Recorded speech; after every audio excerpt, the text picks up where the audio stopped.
The first time I had much use for poetry came in college, freshman year. My professor assigned each of us to memorize a poem and recite it in class. Horrified, I chose E. Cummings' Anyone Lived in a Pretty How Town and began the process of reading it 1,000,000 times between tennis practices and snowball fights. Over and over and over I read it, trying to memorize how the words and lines zipped together without the usual literary wardrobe of grammar. I can still remember pieces 25 years later. Anyone lived in a pretty how town, with up so many floating bells down. No one loved him more by more. As I read and read and read, I realized the poem featured two characters named Anyone and No One. I began to understand how the years passed quickly through the lines and stanzas, as cycles of time spun through small word choices. I saw its heart break. Reading by reading, I began to find it utterly beautiful.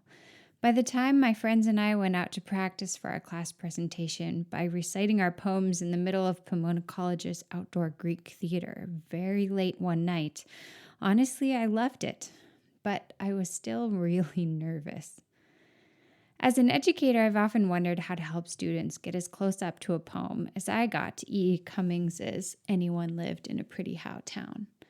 What makes it possible to step inside the story of a poem, try on its language, dream its dreams? Maybe without having to recite it, though? This month, I had a chance to explore some of Robert Scott Root Bernstein and Michelle Root Bernstein's book, Sparks of Genius, the 13 Thinking Tools of the World's Most Creative People. Stay with me here. We're going to bring this back. Inside their book, they discuss the risk of education staying on a kind of hypothetical parallel track to the realities of the world, each so close to each other and yet never quite touching. Imagination and experience, they suggest, have become disconnected. This being the case, write the Root Bernsteins, the task for educators, self-learners, and parents is simply put, to reunite the two.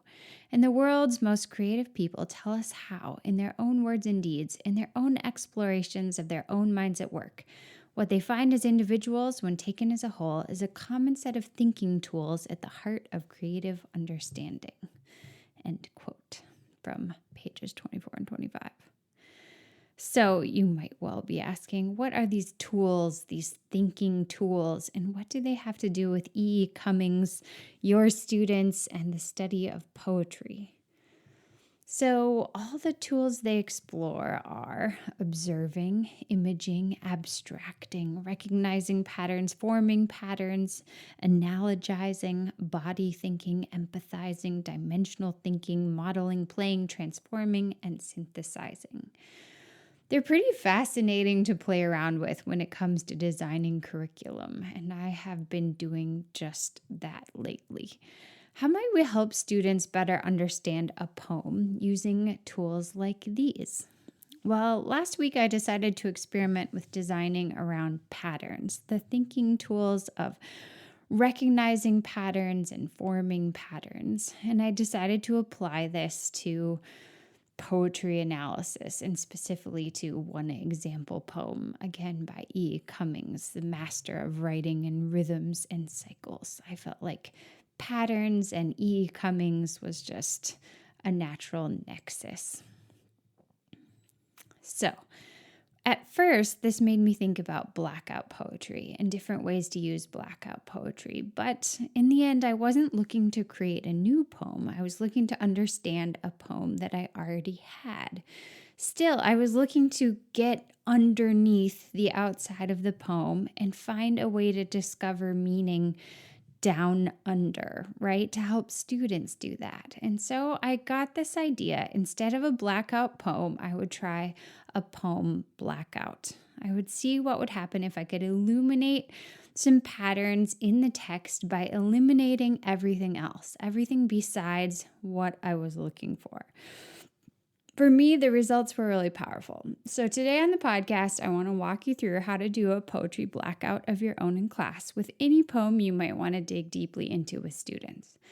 If you love blackout poetry, I think you'll love this riff, which is actually quite different. As usual, I really encourage you to check out the show notes today for the oh so necessary visuals to complement this episode. Okay, let's dive in.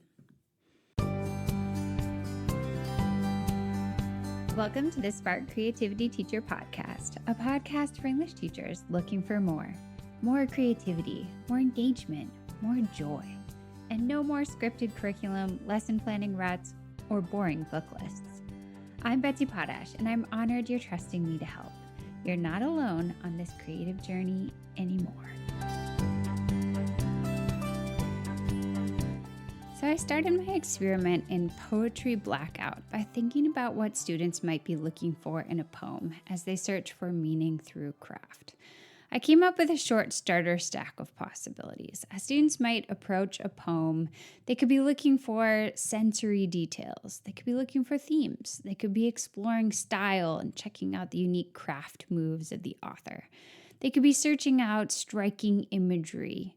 They could be looking at specific word choices. They could be trying to make personal connections to the text or interdisciplinary connections or modern day connections, any type of connections. So next, I imagined looking at the poem on the page and blacking out everything besides the evidence of just one of these things, keeping it really simple. And because I'm in an E. Cummings place right now with all these E. Cummings memories, I went and looked at what E. Cummings poems were in the public domain, and I immediately stumbled upon one that I liked called Impressions 4 from the E. Cummings Free Archive. So I decided to run with that with this idea of poetry blackout. So let me just read it to you really quickly so we have the same context and because it's really beautiful. Impressions 4. The hours rise up, putting off stars, and it is dawn. Into the street of the sky light walks, scattering poems. On earth a candle is extinguished, the city wakes, with a song upon her mouth, having death in her eyes. And it is dawn. The world goes forth to murder dreams. I see in the street where strong men are digging bread, and I see the brutal faces of people, contented, hideous, hopeless, cruel, happy, and it is day. In the mirror, I see a frail man dreaming dreams in the mirror, and it is dusk on earth. A candle is lighted, and it is dark. The people are in their houses, the frail man is in his bed. The city sleeps with death upon her mouth, having a song in her eyes. The hours descend, putting on stars. In the street of the sky, night walks, scattering poems. So now we're on the same page.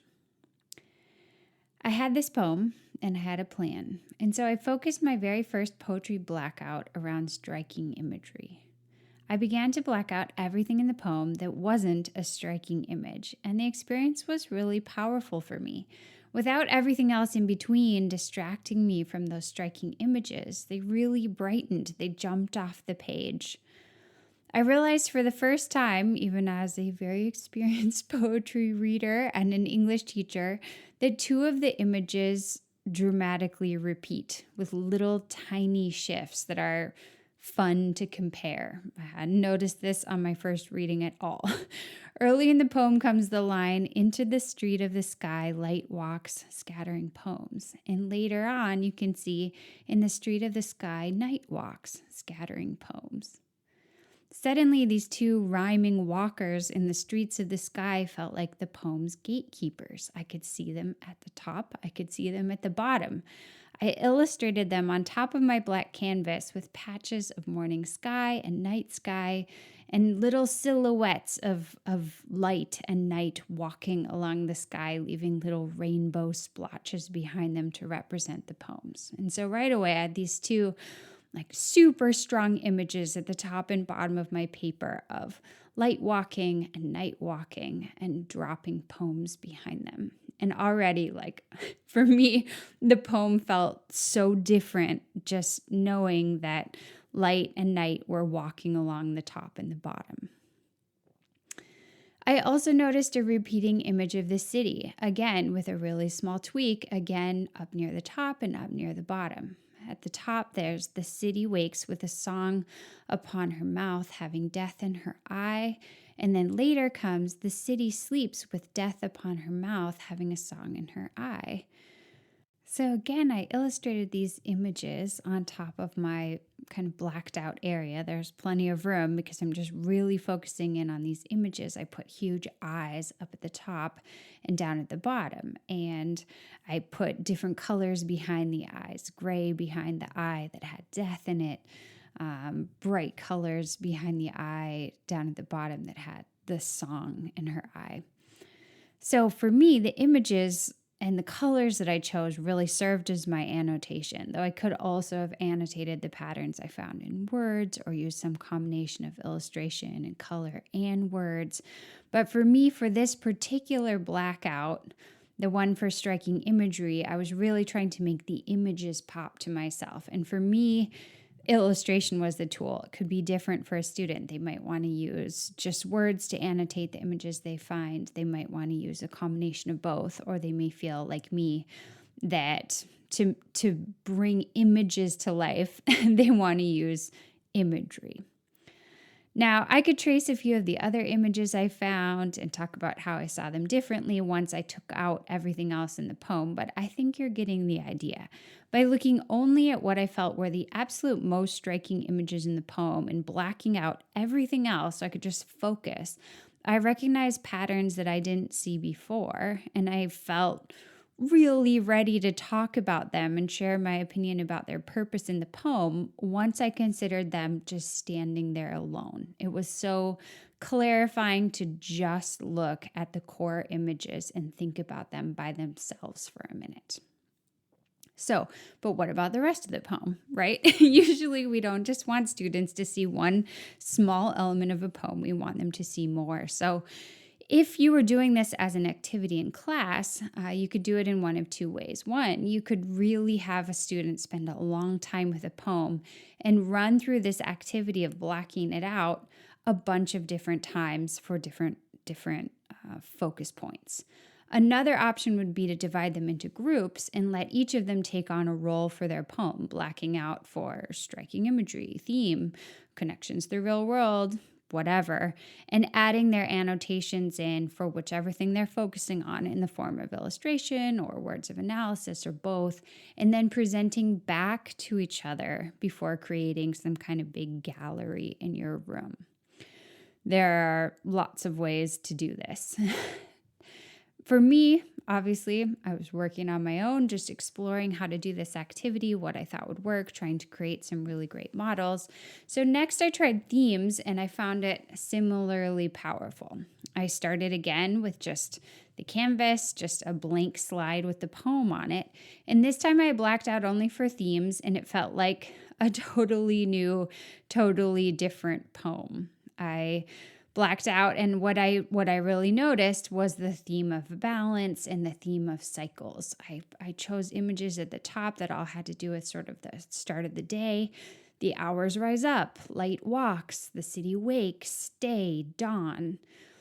In the middle, I found, and it is dusk, a candle is lighted, and it is dark. And then toward the end, I found the hours descend, putting on stars, night walks. And I illustrated those with images of dawn and images of day and like kind of colors of sunset and then grays and blacks and a city going to sleep. And when I look at this poetry blackout and think about sort of the theme of time passing and the cyclical nature of life and the day that I think Cummings is exploring here, it really comes alive to me without all those other distractions, right? I just see it. This is just like a single snapshot of the poem with one particular lens. Like if you picture putting a green lens in front of a camera or something, you're just looking for one thing. And in this case, it's your themes lens. Next, I considered style. And again, I just had like a completely different experience of reading the poem. In this case, I color coded my annotations, focusing more on explaining what I saw in words instead of illustrations, since it was a little harder to illustrate concepts of style. But I started looking, what is it that really sets E. Cummings apart from other authors? And I found kind of these different images of the cyclical nature of life. I found the personification of the city. I found the really strong metaphors, the kind of sense of balance in looking at people, the lack of punctuation, the way the whole thing feels like a song, a continuous thought, the first person narrator that doesn't really judge the city, but is just sort of objectively staring at it, the repetition of the mirror and the dreams, and then the repeating imagery from the beginning to the end. And that was a whole, again, other snapshot, other lens, because I blacked out everything else and I was just examining the language. Who is E. Cummings as a craftsman, right? What are his tools? That's all this one was about. And finally, I moved on. I wanted to just experiment with one more remix, and this time I blacked out for personal connections I could make to the poem. And this time I used both analysis as an annotation over the top of my blackout and images dropped in to help illustrate my own interpretation. And this one was interesting for me because I did not feel like I could relate really strongly to this poem. This is E. Cummings as an older man looking out over a humming city. And that is just pretty far from my reality, but I tried to look for little moments that I felt like I could relate to. And I also tried to notice where I couldn't relate, kind of his imagery of the city and how he really doesn't put women into it. The only place that women come up in the poem is when he personifies the city as a woman. And again, like, I just don't think I would have noticed that if I hadn't done this poetry blackout and just been blacking out everything besides places where I could find personal connection. And so I was just very focused on that. It wasn't one thing out of the like 25 things I was looking for in the poem. It was the only thing. And when it was the only thing, then I was really like thinking, okay, how can this poem connect to my life and how can it not? And that was illuminating for me. By the end of my whole experiment here with blacking out the text for different threads of meaning, I was very convinced that this would be a wonderful strategy for students to find deeper meaning inside any poem. Honestly, it was a blast. It also accelerated my personal understanding and interpretation of the poem. I have had one other experience of just digging really super deep with E. Cummings, and that was back in college with that poetry recitation. And, I probably spent 20 hours preparing for that. And indeed, it did lock it into my head. I could still talk to you about that poem all these years later. But this also was a very deep experience of the poem, much, much faster. It probably took me 45 minutes to create these 4 different canvases. And, reviewing them now, looking at them now, they're just very striking for me. It brought the poem to life in my mind very fast. I would really enjoy discussing this poem now. I would enjoy writing about it in a way that I'm not sure just reading through it and annotating in the margins could create so quickly.